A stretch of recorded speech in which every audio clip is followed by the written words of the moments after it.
Although a modern game, Dark Souls 3 picks up some of the old school elements that we know and love. This game is not going to hold your hand through a tough section or boss. Although Dark Souls 3 provides you with a small tutorial in the beginning of the game just to learn the controls, as soon as you beat the first boss, you're on your own. There's no map, there's no arrow, you're just gonna have to explore. You don't have a fairy telling you where to go. You're on your own here, kid. I'm actually pretty new to this game. The only other hack and slash games I have any experience with are God of War and Bayonetta. Dark Souls 3 is very different in that the enemies are just plain tougher. Although the gameplay is kind of a slow pace, it is incredibly difficult to incorporate timing. There is a very thin line on knowing when to go into an all-out attack versus when to dodge your way to safety, and the stamina system in this game makes it even more in-depth. You have a stamina bar that diminishes every time you run, dodge, and even attack.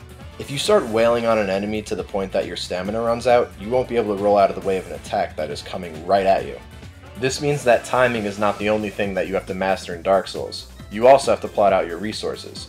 Stamina, along with other elements of this game, prevent Dark Souls from being your standard button masher. I found myself relying heavily on the stamina attribute when leveling up my character. Another great thing about Dark Souls is that it caters to whatever playstyle you enjoy.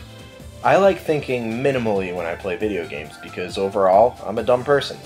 This is why I went with the warrior class because it has good attack as well as health. There are a lot of spells in Dark Souls as well, so if you want to build your character to a more magic type of build, you're more than welcome to. A big reason why more and more people are becoming fans of the Dark Souls series is because the RPG elements are so in-depth. You can literally build any kind of character to your liking. Dark Souls 3 is all about reading your enemy's moveset and then figuring out the best time to jump in and attack. Dark Souls takes the hack and slash genre and combines it with an almost rhythm-based twist. If you find RPGs addicting and you want some challenging combat, then look no further. Dark Souls 3 is your game.